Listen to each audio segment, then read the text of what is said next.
seorang gadis desa, terhina, berjuang di universitas. Saat puncak mimpinya terwujud, sang ibu melakukan sesuatu yang tak terduga, mengubah segalanya. Akankah ia meraih kebanggaan atau kehancuran? Di sebuah desa terpencil yang nyaris tak tersentuh peta modern, hiduplah seorang gadis bernama Bulan. Namanya seindah parasnya, namun hidupnya jauh dari kata indah. Sejak kecil, Bulan akrab dengan aroma tanah basah, suara jangkrik di malam hari, dan dinginnya lantai bambu gubuk reot yang menjadi tempat bernaungnya. Keluarga Bulan, seperti kebanyakan tetangga mereka, hidup dalam pelukan kemiskinan yang erat. Ayahnya bekerja serabutan di ladang orang, sementara ibunya membantu menjahit karung goni untuk upah yang tak seberapa. Namun, di balik keterbatasan itu, mata Bulan selalu berbinar, memancarkan asa yang tak pernah padam. Ia memiliki mimpi, sebuah mimpi yang dianggap gila oleh sebagian orang. Kuliah di universitas ternama di kota besar, meraih gelar sarjana, dan mengubah nasib keluarganya. Setiap pagi, sebelum matahari menyapa, Bulan sudah terbangun. Ia akan membantu ibunya menanak nasi, menyapu halaman, atau mengumpulkan kayu bakar. Setelah itu, dengan bekal seadanya, ia berjalan kaki puluhan kilometer menuju sekolah. Jauhnya jarak tak pernah melunturkan semangatnya. Di sekolah, Bulan dikenal sebagai siswa paling cerdas dan paling rajin. Buku-buku usang yang didapatnya dari perpustakaan desa menjadi harta paling berharga. Ia melahap setiap kata, setiap rumus, seolah-olah ilmu adalah satu-satunya jalan menuju kebebasan. Teman-temannya seringkali heran melihat kegigihannya. "Antak, apa belajar sekeras itu, Bulan? Toh nanti juga yujeng-yujengnya menikah, punya anak, dan mengurus ladang," celetuk seorang teman suatu sore. Bulan hanya tersenyum tipis. Pendidikan bukan hanya tentang menikah atau ladang, Lastri, ini tentang membuka pintu, melihat dunia, dan memberikan kehidupan yang lebih baik untuk keluarga kita. Jawabnya dengan suara pelan, namun penuh keyakinan.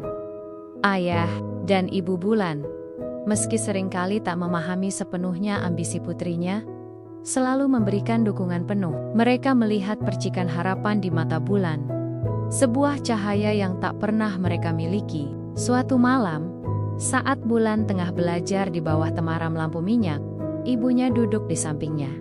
"Nak, ibu tahu kamu pintar, tapi kuliah di kota besar itu butuh biaya banyak. Kita ini orang tidak punya," ujar sang ibu dengan nada khawatir. Bulan mendongak, menatap mata ibunya yang lelah.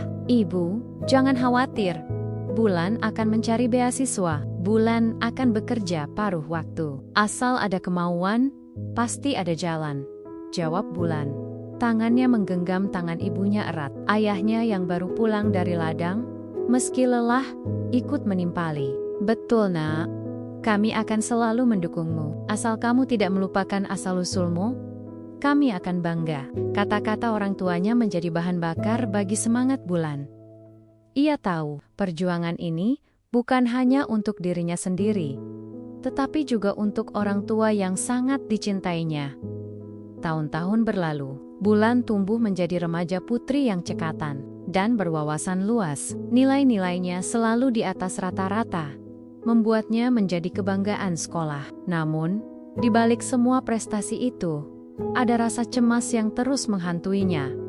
Bagaimana caranya ia bisa kuliah? Setelah lulus sekolah menengah atas dengan predikat terbaik, Bulan mulai mencari informasi tentang beasiswa. Ia mengirimkan lamaran ke berbagai universitas, berharap ada satu pintu yang terbuka untuknya. Berhari-hari ia menunggu, berdebar setiap kali tukang pos melintas di depan gubuknya, hingga suatu sore, sebuah surat dengan cap universitas bergengsi di ibu kota tiba. Jantung Bulan berdetak kencang. Dengan tangan gemetar, ia membuka amplop itu. Matanya menyusuri setiap kata, hingga akhirnya menemukan kalimat yang ditunggunya.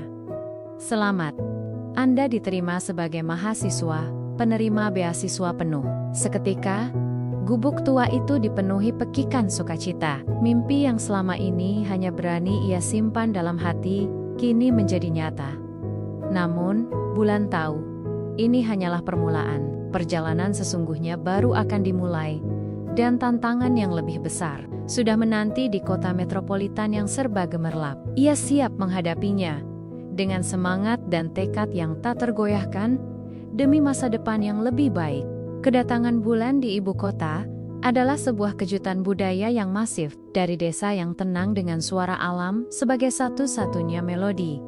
Ia kini berada di tengah hiruk-pikuk kota metropolitan. Gedung-gedung pencakar langit menjulang tinggi, seolah menusuk langit, jauh berbeda dengan pohon kelapa yang biasa ia lihat di desa. Suara klakson yang bersahutan, deru mesin kendaraan, dan kerumunan manusia yang seolah tak pernah tidur. Semuanya terasa asing dan sedikit menakutkan bagi Bulan.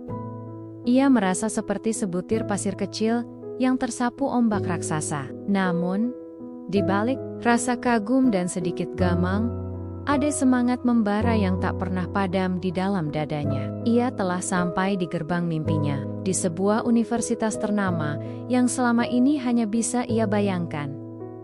Hari pertama di kampus, Bulan berjalan dengan langkah ragu.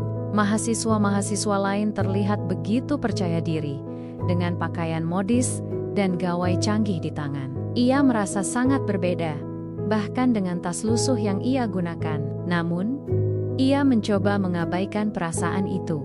Fokusnya adalah pada perkuliahan, ruang kelas yang luas, perpustakaan dengan ribuan buku, dan fasilitas modern lainnya, membuat Bulan takjub. Ia menyadari bahwa kesempatan ini adalah anugerah yang harus ia manfaatkan sebaik-baiknya. Ia duduk di barisan depan, menyimak setiap penjelasan dosen dengan saksama, mencatat setiap detail penting. Rasa haus akan ilmu pengetahuan membuatnya lupa akan segala perbedaan yang ia rasakan. Seiring berjalannya waktu, Bulan mulai menemukan ritmenya. Ia menghabiskan sebagian besar waktunya di perpustakaan, membaca buku-buku yang tak pernah ia temui di desanya. Ia belajar dengan giat, terkadang hingga larut malam. Teman-teman barunya, yang awalnya agak canggung dengannya karena perbedaan latar belakang, mulai melihat kegigihan dan kecerdasannya. Mereka kagum dengan kemampuannya memahami materi sulit dengan cepat, dan tak jarang, mereka meminta bantuan Bulan untuk menjelaskan kembali pelajaran. Bulan, dengan rendah hati, selalu siap membantu. Ia menemukan bahwa meskipun ada perbedaan, kebaikan hati dan semangat belajar adalah bahasa universal yang dapat menyatukan mereka. Ia juga mulai mencari pekerjaan paruh waktu untuk membantu meringankan beban orang tuanya di desa. Ia bekerja sebagai pelayan di sebuah kafe kecil di dekat kampusnya, membersihkan meja, mencuci piring, dan melayani pelanggan dengan senyum ramah. Upah yang ia dapat memang tak seberapa, namun itu cukup untuk membeli kebutuhan sehari-hari dan sesekali mengirimkan uang untuk keluarganya. Meskipun Bulan berusaha untuk beradaptasi dan menunjukkan performa terbaiknya, tak semua orang menerima kehadirannya dengan tangan terbuka. Salah satu dosen, Profesor Arya, seringkali melontarkan komentar-komentar yang merendahkan. Profesor Arya adalah seorang akademisi yang disegani, namun ia memiliki pandangan kaku tentang status sosial. Ia percaya bahwa kecerdasan dan potensi seseorang sangat dipengaruhi oleh latar belakang ekonomi. Setiap kali Bulan berhasil menjawab pertanyaan sulit di kelas atau mendapatkan nilai tinggi dalam ujian, Profesor Arya akan menatapnya dengan pandangan meremehkan.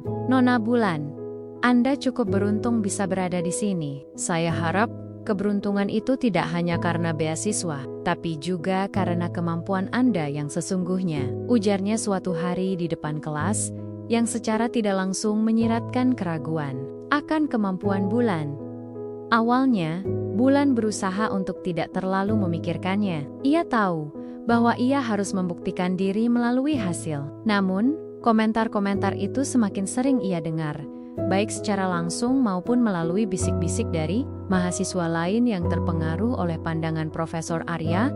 Rasa sakit dan marah mulai tumbuh di hatinya. Ia ingin sekali membantah, mengatakan bahwa ia ada di sana karena kerja kerasnya, bukan karena keberuntungan semata. Namun, ia memilih untuk menahan diri. Ia tahu bahwa perdebatan tidak akan mengubah apapun. Satu-satunya cara untuk membungkam keraguan dan hinaan adalah dengan meraih kesuksesan. Ia akan terus belajar, terus berjuang, dan membuktikan bahwa seorang gadis desa dengan latar belakang sederhana pun mampu meraih mimpi setinggi langit. Ia berjanji pada dirinya sendiri dan pada keluarganya bahwa ia tidak akan menyerah, tidak akan pernah. Hari-hari Bulan di universitas terus bergulir, diwarnai dengan rutinitas padat antara kuliah, belajar, dan bekerja paruh waktu. Ia adalah mahasiswi teladan, tak pernah absen, selalu mengerjakan tugas tepat waktu, dan aktif dalam diskusi kelas. Nilai-nilainya selalu cemerlang. Bahkan, ia seringkali menjadi mahasiswa terbaik di beberapa mata kuliah. Rekan-rekan mahasiswanya semakin mengenalnya sebagai sosok yang cerdas dan gigih. Banyak dari mereka yang mengagumi kegigihannya, terutama setelah mengetahui bahwa Bulan adalah seorang penerima beasiswa penuh yang juga bekerja keras untuk biaya hidup. Namun, di balik semua pujian dan pengakuan dari teman-teman serta dosen lain, bayangan Profesor Arya selalu menguntit, menebarkan keraguan dan ketidaknyamanan Profesor Arya. Seorang pria paruh-baya dengan kacamata berbingkai tipis dan ekspresi wajah yang hampir selalu datar, semakin sering menunjukkan sikap meremehkannya. Baginya, prestasi Bulan adalah anomali, sesuatu yang tidak seharusnya terjadi. Ia tampaknya sulit menerima bahwa seorang gadis dari latar belakang ekonomi sulit bisa berprestasi setara, atau bahkan melebihi, mahasiswa lain yang memiliki fasilitas lengkap dan dukungan finansial tak terbatas. Bulan, Anda selalu unggul dalam teori, ujarnya suatu hari di kelas. Ketika Bulan berhasil memecahkan soal yang dianggap sulit oleh banyak mahasiswa, tapi dalam dunia nyata, kecerdasan saja tidak cukup. Anda butuh jaringan, koneksi, dan tentu saja, status sosial yang mapan. Itu yang membedakan Anda dari yang lain. Komentar itu menusuk hati Bulan. Ia tahu bahwa Profesor Arya sedang mencoba meruntuhkan semangatnya, mengingatkan pada jurang pemisah yang ia miliki. Meskipun merasa sakit hati, Bulan mencoba untuk tetap tenang. Ia menatap Profesor Arya dengan tatapan lurus, menunjukkan bahwa ia tidak akan terintimidasi. Saya percaya, Profesor, bahwa ilmu pengetahuan adalah kekuatan yang paling besar. Dengan ilmu, kita bisa menciptakan jaringan, membangun koneksi, dan bahkan mengubah status sosial, jawab Bulan. Suaranya mantap tanpa sedikit pun keraguan. Profesor Arya hanya tersenyum sinis, seolah Bulan hanyalah seorang anak kecil yang belum memahami realitas pahit dunia. Namun, dari sudut pandang lain, beberapa mahasiswa yang mendengar percakapan itu justru merasa terinspirasi oleh keberanian Bulan. Mereka mulai melihat Profesor Arya sebagai sosok yang picik, yang terlalu terpaku pada status sosial. Insiden-insiden kecil seperti ini sering terjadi. Pernah suatu ketika, Bulan mengajukan sebuah ide riset yang inovatif dalam seminar kelas. Dosen lain memberikan apresiasi, namun Profesor Arya justru meremehkan. Ide Anda terlalu idealis, Bulan.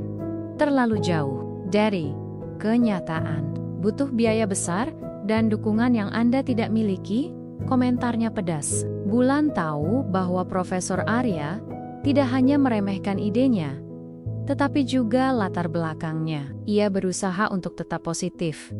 Namun terkadang, rasa putus asa itu datang menghampiri. Ada saat-saat ia bertanya pada dirinya sendiri, apakah semua perjuangan ini akan sia-sia? Apakah ia akan selamanya dinilai dari latar belakangnya, bukan dari kemampuannya? Malam hari, setelah pulang dari kafe dan kampus, Bulan seringkali duduk, termenung di kamar kosnya yang sempit. Ia akan mengeluarkan foto keluarga yang selalu ia simpan di dompetnya. Wajah lelah ayah dan ibunya menjadi pengingat yang kuat akan alasan ia berjuang sekeras ini. Ia tahu, mereka di desa sana juga berjuang, mengumpulkan setiap rupiah agar ia bisa terus belajar. Rasa lelah dan sakit hati Karena ucapan Profesor Arya seolah sirna, berganti dengan kekuatan baru. Aku tidak boleh menyerah, bisiknya pada dirinya sendiri.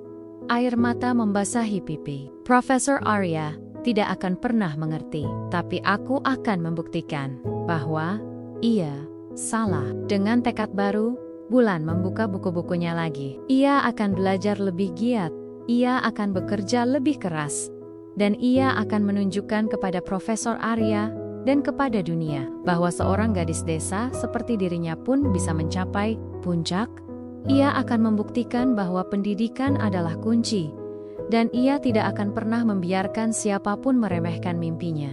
Di tengah badai komentar merendahkan dari Profesor Arya, Bulan menemukan pilar kekuatannya dalam persahabatan sejati. Ada Anya, seorang gadis periang dengan senyum lebar dan tawa yang renyah. Anya berasal dari keluarga berada, namun ia tak pernah melihat perbedaan status sosial sebagai penghalang. Ia melihat Bulan sebagai pribadi yang inspiratif, cerdas, dan jujur. Kemudian ada Rio, mahasiswa dengan kacamata tebal yang pendiam, namun memiliki kecerdasan luar biasa dalam bidang teknologi. Rio mengagumi ketekunan Bulan dan seringkali membantunya dalam tugas-tugas yang membutuhkan pemahaman teknis. Mereka bertiga, dengan latar belakang yang berbeda, menjadi trio yang tak terpisahkan.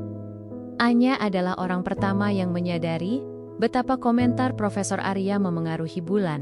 Suatu siang, setelah mendengar komentar pedas Profesor Arya di kelas, Anya menghampiri Bulan yang terlihat termenung. "Jangan pedulikan ucapan si profesor itu, Bulan," kata Anya, menggenggam tangan Bulan erat. "Dia itu cuma iri karena kamu lebih pintar darinya, meskipun dia sok tahu segalanya."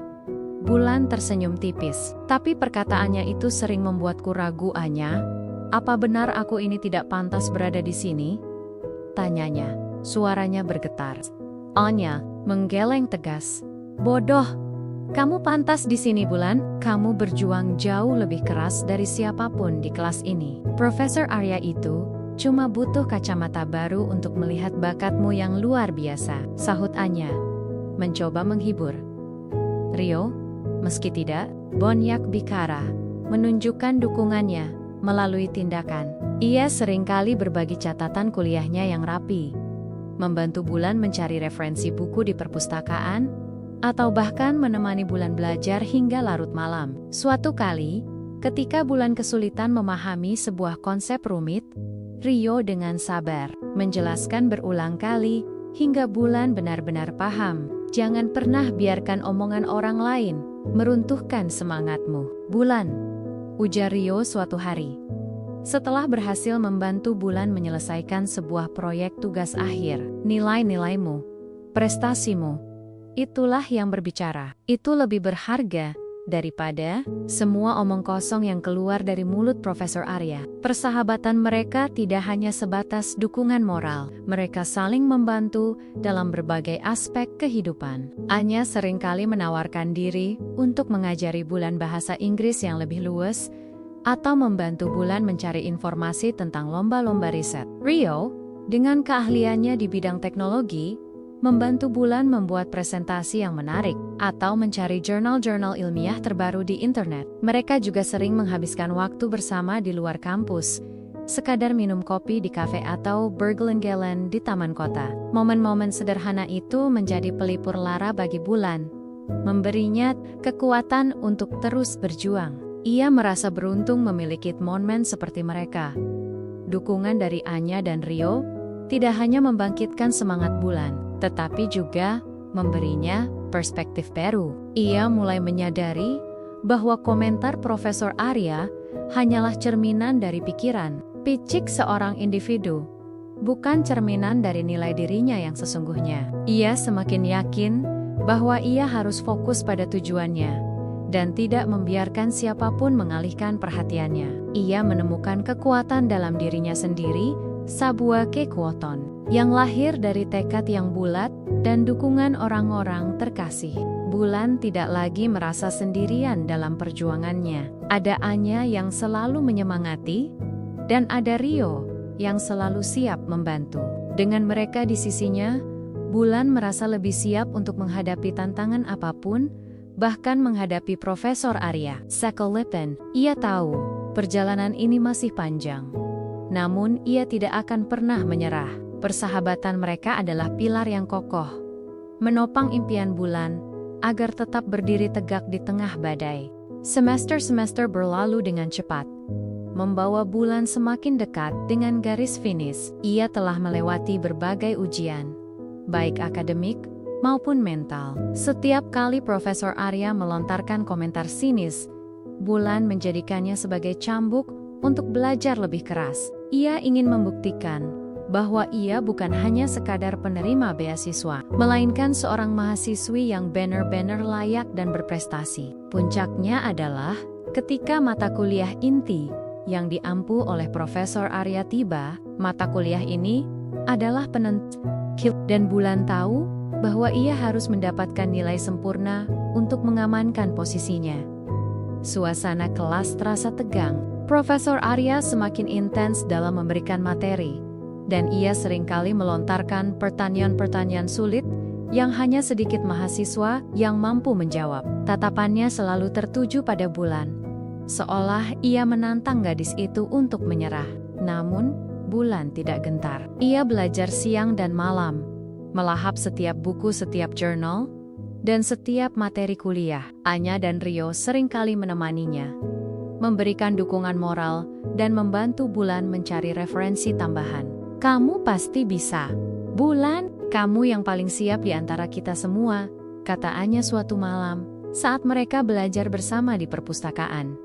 Rio mengangguk setuju. "Ingat, Profesor Arya itu ingin menjatuhkanmu. Jangan biarkan dia menang," tambahnya. Hari ujian tiba. Ruang ujian dipenuhi ketegangan. Profesor Arya mengawasi dengan mata elang, seolah menkari-kari kesalahan. Soal-soal yang diberikan memang sangat sulit, menguras energi dan pikiran. Banyak mahasiswa yang terlihat putus asa, menggaruk-garuk kepala, atau sekadar menatap kosong lembar jawaban. Namun, Bulan tetap fokus. Ia membaca setiap soal dengan cermat, menganalisis, dan menuliskan jawabannya dengan keyakinan penuh. Setiap kata yang ia tulis adalah hasil dari kerja kerasnya, dari jam-jam tanpa tidur yang ia korbankan. Ia merasa sia-sialah semua ilmu yang ia serap selama ini, mengalir begitu saja dari benaknya ke ujung penanya. Ketika waktu ujian berakhir, Bulan menghela napas lega. Ia merasa telah memberikan yang terbaik. Beberapa hari kemudian, hasil ujian.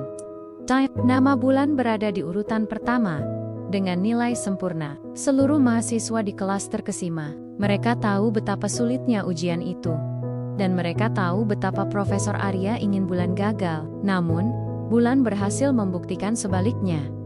Profesor Arya sendiri terlihat terkejut. Ekspresi datar yang biasanya menghiasi wajahnya kini sedikit retak, menunjukkan sedikit ketidakpercayaan. Ia menatap nama Bulan di daftar nilai, lalu menatap Bulan yang duduk tenang di bangkunya. Ada sedikit kekagetan di matanya, kekagetan yang bercampur dengan kekaguman yang enggan ia akui. Meskipun Bulan meraih nilai sempurna, Profesor Arya tidak mengucapkan selamat secara langsung. Ia hanya mengumumkan nilai, lalu beranjak pergi tanpa sepatah kata pun. Namun, mahasiswa lain beramai-ramai menghampiri Bulan, memberikan selamat dan pujian. "Kamu hebat sekali, Bulan. Kami tidak menyangka kamu bisa dapat nilai sempurna di mata kuliah Profesor Arya yang terkenal killer itu," kata salah seorang teman. Bulan tersenyum, hatinya menghangat. Ia merasa puas, bukan karena pengakuan Profesor Arya tetapi karena ia telah membuktikan pada dirinya sendiri bahwa ia mampu. Ini adalah titik baliknya. Ia tahu bahwa ia telah melewati satu rintangan besar, dan ia akan terus berjuang untuk menyelesaikan semuanya. Kemenangan kecil ini memberinya kekuatan baru, keyakinan bahwa ia bisa menghadapi apapun yang akan datang. Ia akan terus melangkah maju dengan tekad yang semakin kuat menuju tujuan akhirnya.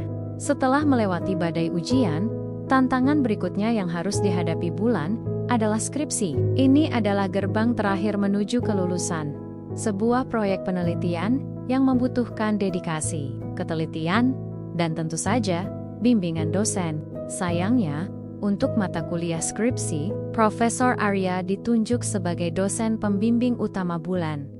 Hal ini menimbulkan kecemasan baru bagi Bulan. Ia tahu bahwa Profesor Arya akan selalu mencari celah untuk meremehkannya. Namun, ia tidak punya pilihan selain menghadapinya.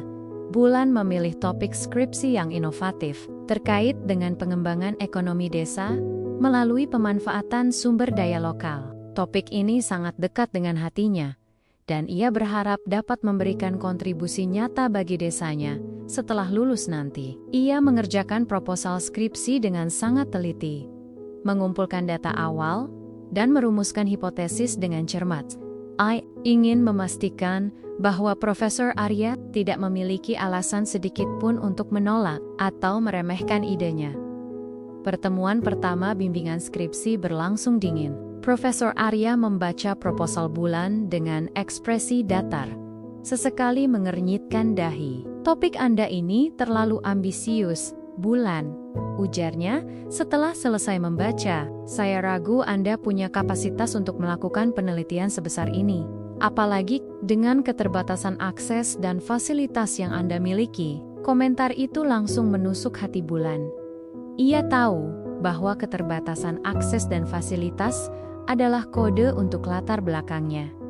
Namun, ia berusaha untuk tetap tenang. "Saya sudah melakukan studi pendahuluan, Profesor. Saya yakin bisa mengatasi setiap tantangan yang ada. Saya juga sudah merancang metodologi yang efisien," jawab Bulan, berusaha meyakinkan. Profesor Arya hanya mengangguk kecil, tanpa menunjukkan persetujuan. "Baiklah, saya setujui proposal ini, tapi ingat, saya akan mengawasi setiap langkah Anda. Jangan sampai ada sedikit pun kesalahan." Nada suaranya penuh ancaman, seolah Bulan akan langsung gagal jika melakukan kesalahan. Proses bimbingan skripsi menjadi medan perang mental bagi Bulan. Setiap kali ia menyerahkan bab baru, Profesor Arya akan mengkari-kari kesalahan, bahkan pada detail-detail kecil. Ia sering menolak revisi Bulan dengan alasan yang tidak jelas, membuat Bulan harus mengulang pekerjaan berkali-kali. "Bab ini kurang mendalam, Bulan. Anda harus menganalisis lebih jauh, atau referensi Anda kurang kuat. Cari lagi jurnal-jurnal internasional yang lebih kredibel," adalah beberapa komentar yang sering ia dengar. Bulan tahu bahwa Profesor Arya sengaja mempersulitnya, mencoba membuatnya menyerah. Rasa lelah dan putus asa seringkali menghampiri. Ia bahkan pernah berpikir untuk mengganti dosen pembimbing. Namun ia tahu, itu akan memperpanjang waktu kuliahnya. Anya dan Rio melihat perjuangan Bulan. Mereka sering membantunya mencari referensi, membaca draft skripsinya, dan memberikan masukan. "Profesor Arya itu memang sengaja mengerjaimu, Bulan. Dia tidak mau kamu berhasil," kata Anya dengan nada kesal suatu sore. Rio menambahkan, "Kita harus lebih cerdas, Bulan. Setiap kali dia bilang, kurang, kamu harus punya 1000 data yang membuktikan bahwa kamu sudah maksimal." Kata-kata mereka menjadi penyemangat bagi Bulan. Ia tidak ingin Profesor Arya menang. Ia tidak ingin mimpinya hancur hanya karena seorang dosen yang picik. Ia mulai bekerja lebih keras lagi, memeriksa setiap data, setiap kutipan, memastikan tidak ada satupun celah yang bisa dimanfaatkan Profesor Arya. Ia bahkan mulai begadang setiap malam, hanya untuk memastikan skripsinya sempurna. Ia bertekad, ia akan menyelesaikan skripsi ini, apapun hambatannya. Ia akan membuktikan bahwa tekadnya lebih kuat daripada keraguan Profesor Arya. Mendekati tenggat waktu pengumpulan skripsi, Bulan bekerja keras hingga batas kemampuan fisiknya. Ia menghabiskan hari-hari dan malam-malamnya di perpustakaan, mengumpulkan data, menganalisis, dan menulis. Skripsinya sudah hampir rampung, dan ia merasa bangga dengan hasilnya. Ia telah melakukan penelitian mendalam, wawancara dengan puluhan narasumber di desanya, dan mengumpulkan data yang sangat komprehensif. Ia yakin, kali ini Profesor Arya tidak akan menemukan celah untuk meremehkannya. Namun, harapan Bulan hancur berkeping-keping saat pertemuan bimbingan terakhir, sebelum ia dijadwalkan maju ke sidang.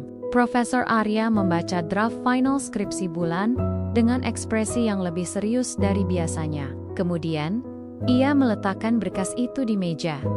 Menatap Bulan dengan sorot mata tajam yang belum pernah Bulan lihat sebelumnya. "Bulan, saya menemukan beberapa kejanggalan dalam skripsi Anda," ujarnya dengan nada dingin. Suaranya menusuk hingga ke tulang. Jantung Bulan berdebar kencang. "Kejanggalan apa, Profesor?" tanyanya, mencoba menutupi kegugupannya. Profesor Arya menghela napas panjang, seolah ia sedang menghadapi masalah yang sangat besar. "Beberapa data yang Anda sajikan, terutama data kuantitatif dari wawancara, terlalu sempurna, terlalu sesuai dengan hipotesis Anda. Saya curiga, Bulan, Anda telah melakukan fabrikasi data." Tuduhan itu seperti sambaran petir di siang bolong. Bulan terkesiap. Ia tidak percaya dengan apa yang ia dengar. Fabrikasi data adalah tuduhan paling serius dalam dunia akademis. Dan itu bisa berarti pencabutan status kemahasiswaan. "Prof, apa maksud Anda? Saya tidak pernah melakukan itu. Semua data yang saya kumpulkan valid. Saya punya rekamannya. Saya punya notulensinya," seru Bulan, suaranya meninggi, menahan gejolak emosi yang meledak di dadanya. Profesor Arya hanya tersenyum sinis. "Rekaman bisa dimanipulasi, Bulan. Notulensi bisa ditulis ulang. Saya tidak percaya pada kesempurnaan ini. Saya sudah lama melihat pola Anda. Anda selalu berusaha untuk menjadi yang terbaik, bahkan dengan cara yang tidak etis." Tuduhan itu semakin menusuk hati Bulan. Air mata mulai menggenang di pelupuk matanya. Ia tidak hanya dituduh berbohong, tetapi juga karakternya dihancurkan. Ia merasa terhina, marah, dan putus asa secara bersamaan. "Anda tidak punya bukti, Profesor. Anda hanya meremehkan saya karena saya dari desa. Karena saya penerima beasiswa," teriak Bulan. Emosinya tak lagi terbendung. Ia bangkit dari kursinya, tangannya mengepal erat. Profesor Arya tidak bergeming. "Saya punya bukti, Bulan. Saya sudah membandingkan data Anda dengan beberapa penelitian sejenis, dan ada perbedaan yang signifikan. Anda tidak akan bisa membantah ini di sidang nanti. Saya akan memastikan Anda tidak akan pernah lulus dengan skripsi yang penuh kebohongan ini." Kata-kata Profesor Arya begitu kejam, menghancurkan semua harapan Bulan. Ia merasa dunia runtuh di sekitarnya. Semua kerja kerasnya, semua pengorbanannya, kini terancam hancur karena tuduhan tak berdasar ini. Profesor Arya tidak hanya menyerang hasil kerjanya, tetapi juga menyerang integritasnya. Sebagai seorang manusia, ini adalah puncak konflik yang paling menyakitkan. Bulan merasa sendirian, terpojok, dan tak berdaya. Ia tahu bahwa ia harus membuktikan dirinya tidak bersalah, namun ia tidak tahu bagaimana caranya. Setelah tuduhan Profesor Arya, Bulan merasa dunianya hancur. Ia pulang ke kosnya dengan langkah gontai, air mata tak henti mengalir. Ia menghubungi Anya dan Rio, menceritakan semua yang terjadi. Keduanya terkejut dan marah mendengar tuduhan keji tersebut. Profesor Arya itu sudah keterlaluan. Dia memang sengaja ingin menghancurkan Bulan, kata Anya dengan suara bergetar menahan amarah. Rio yang biasanya tenang, juga terlihat sangat geram. "Kita tidak bisa tinggal diam, Bulan. Kita harus membuktikan bahwa kamu tidak bersalah." Malam itu, mereka bertiga begadang, mencari cara untuk membuktikan Bulan tidak bersalah. Mereka menganalisis kembali data-data skripsi Bulan, mencari setiap kemungkinan celah yang bisa dimanfaatkan oleh Profesor Arya. Namun, semua data Bulan terasa kuat dan valid. Mereka tidak menemukan satupun bukti yang mendukung tuduhan fabrikasi data. Rasa frustrasi mulai menyelimuti mereka. Bagaimana mungkin mereka bisa membuktikan sesuatu yang tidak pernah terjadi? Pagi harinya, saat Bulan masih diliputi keputusasaan, sebuah ide melintas di benak Rio. "Bulan, kamu bilang punya rekaman wawancara kan?" tanya Rio. Bulan mengangguk.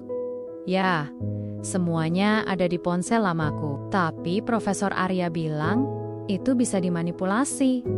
Rio tersenyum tipis. Justru itu kuncinya. Kita bisa minta bantuan pakar forensik digital untuk menganalisis rekamanmu. Kalau rekaman itu asli, Profesor Arya tidak akan bisa berkutik. Ide itu bagaikan secercah cahaya di tengah kegelapan. Bulan dan Anya langsung menyetujuinya. Mereka segera mencari informasi tentang pakar forensik digital, dan untungnya, Rio memiliki kenalan di bidang itu. Dengan bantuan Rio mereka berhasil menghubungi seorang pakar forensik digital yang bersedia membantu mereka. Bulan menyerahkan ponsel lamanya dan semua data rekaman wawancara. Beberapa hari kemudian, sang pakar memberikan hasil analisisnya. Semua rekaman wawancara Bulan asli, tidak ada manipulasi sedikit pun. Data yang disajikan Bulan dalam skripsinya sepenuhnya valid dan akurat. Hasil ini adalah angin segar bagi Bulan. Ia merasa beban berat di pundaknya sedikit terangkat. Armed with this irrefutable proof, Bulan, Anya, and Rio immediately went to the head of the department. Professor Budi. Bulan explained the situation, detailing Professor Arya's accusations and presenting the forensic report as evidence. Professor Budi, a man known for his integrity, listened intently, his expression growing grim as he heard about Professor Arya's baseless allegations. Ini tuduhan serius, Bulan. Dan jika terbukti Profesor Arya memang melakukan ini, akan ada sanksi tegas, ujar Profesor Budi. Beliau segera memanggil Profesor Arya untuk mengklarifikasi masalah ini. Pertemuan antara Bulan, Profesor Arya, dan Profesor Budi berlangsung tegang. Profesor Budi meminta Profesor Arya untuk menjelaskan tuduhannya, namun Profesor Arya tampak gelagapan. Ketika Bulan menunjukkan laporan forensik digital yang membuktikan keaslian rekamannya, wajah Profesor Arya berubah pucat. Ia tidak bisa membantah lagi.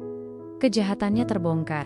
Profesor Budi menatap Profesor Arya dengan pandangan kecewa. Profesor Arya ini adalah pelanggaran etika akademik yang sangat serius. Anda tidak hanya meremehkan mahasiswa, tetapi juga mencoba menghancurkan masa depannya dengan tuduhan palsu. Ini tidak bisa ditoleransi. Profesor Arya akhirnya mengakui kesalahannya.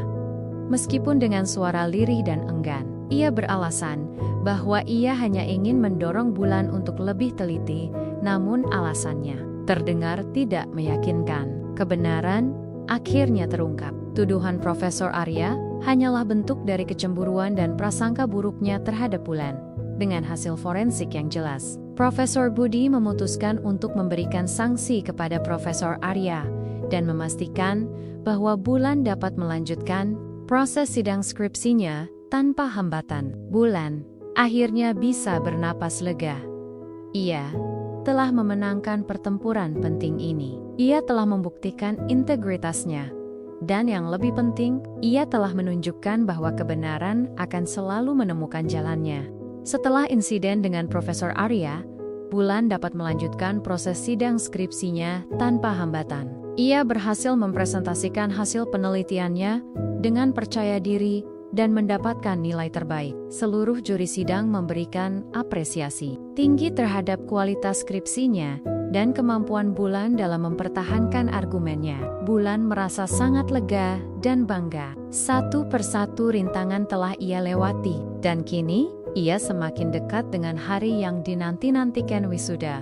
Persiapan wisuda pun dimulai. Bulan disibukkan dengan berbagai acara kampus, mulai dari geladi bersih, sesi foto bersama teman-teman, hingga mengisi formulir-formulir kelulusan. Ia tak bisa menahan senyum setiap kali membayangkan mengenakan toga dan menerima ijazah. Ini bukan hanya pencapaian pribadinya, tetapi juga impian yang ia wujudkan untuk keluarganya. Ia sering menelepon orang tuanya di desa, berbagi cerita tentang persiapan wisuda. Suara ibunya yang bersemangat dan ayah yang bangga selalu menjadi penguat baginya.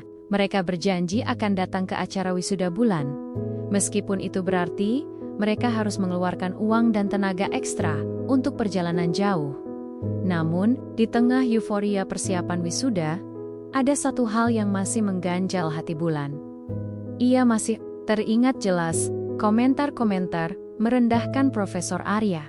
Meskipun Profesor Arya telah mendapatkan sanksi internal dari kampus dan tidak lagi mengajar mata kuliah tertentu, rasa sakit hati itu kadang masih membekas. Ia tahu bahwa pandangan Profesor Arya tentang dirinya mungkin tidak akan pernah berubah sepenuhnya. Namun, Bulan bertekad untuk tidak membiarkan hal itu merusak kebahagiaannya di hari wisuda. Ia akan tetap bangga dengan pencapaiannya, terlepas dari pandangan siapapun.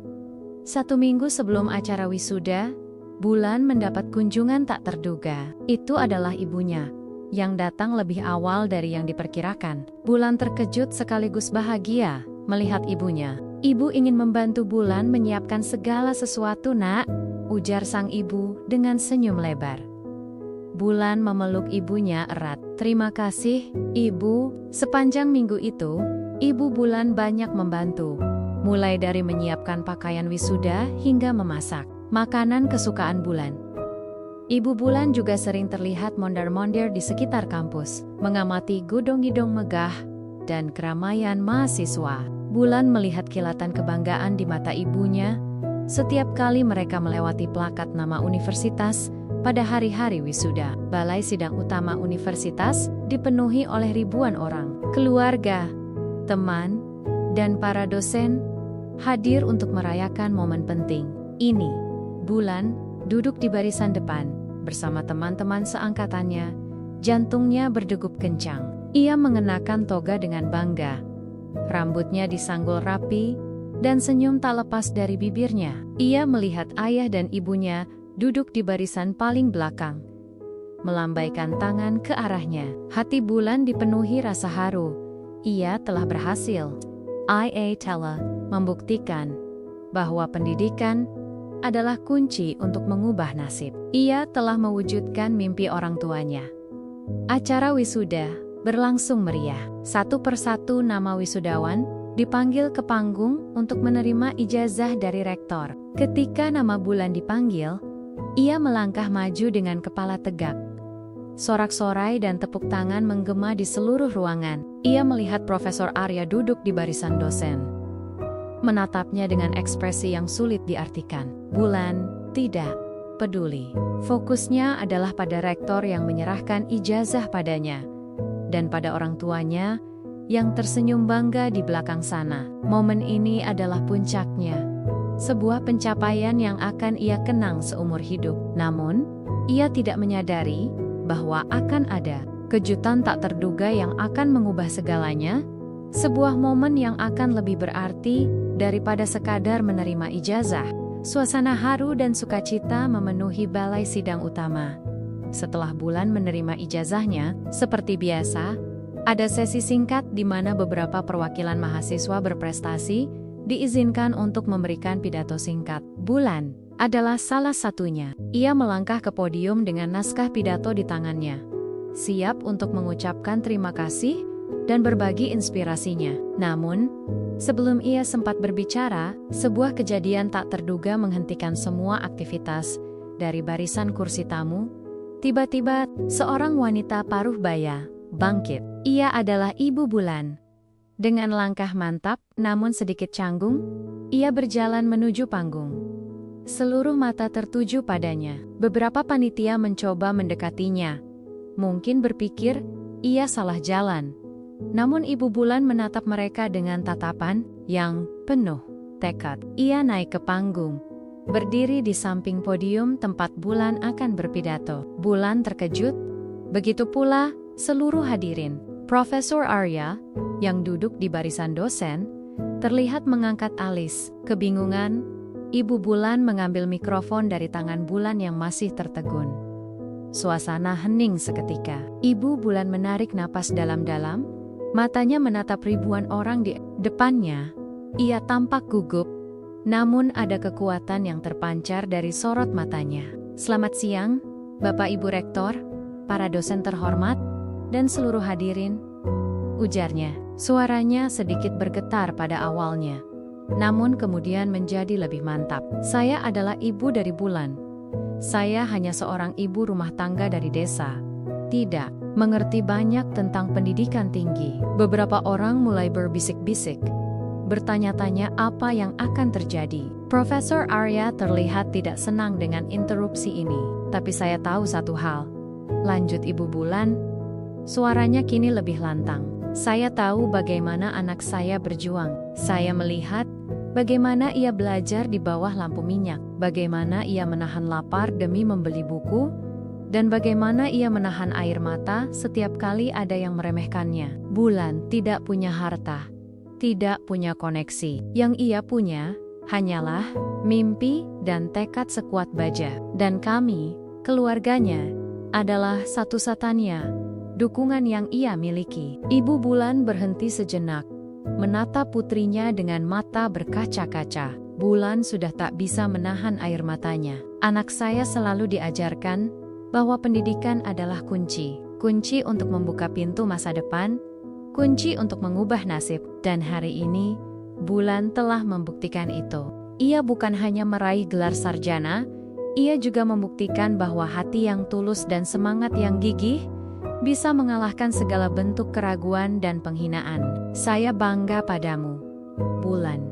Sangat bangga. Pidato sederhana itu, yang keluar dari lubuk hati seorang ibu, menyentuh sanubari setiap orang yang mendengarnya. Keheningan yang tadinya penuh pertanyaan, kini berubah menjadi hening yang penuh haru. Beberapa dosen terlihat menyeka air mata. Rektor tersenyum tipis. Matanya menatap Ibu Bulan dengan penuh kekaguman. Bahkan Profesor Arya, yang biasanya sinis, terlihat menunduk, seolah kata-kata Ibu Bulan telah menampar kesombongannya. Tiba-tiba, tepuk tangan riuh pecah. Bukan tepuk tangan biasa, melainkan tepuk tangan yang penuh penghormatan dan kekaguman. Seluruh hadirin berdiri, memberikan standing ovation untuk Ibu Bulan dan putrinya. Bulan memeluk ibunya erat. Air mata kebahagiaan membasahi bahu sang ibu. Momen itu jauh lebih bermakna daripada sekadar menerima ijazah. Ini adalah pengakuan atas perjuangan mereka, sebuah pengakuan bahwa cinta dan dukungan keluarga adalah kekuatan terbesar. Pidato Ibu Bulan tidak hanya membungkam cemoohan Profesor Arya, tetapi juga menginspirasi banyak orang untuk tidak pernah meremehkan siapapun. Dan untuk selalu percaya pada kekuatan mimpi dan dukungan keluarga, Bulan akhirnya menyadari bahwa kemenangan terbesarnya bukanlah gelar sarjana, melainkan keberanian ibunya yang telah membuka mata dunia dan menunjukkan bahwa kebaikan hati dan tekad dapat mengatasi segala rintangan.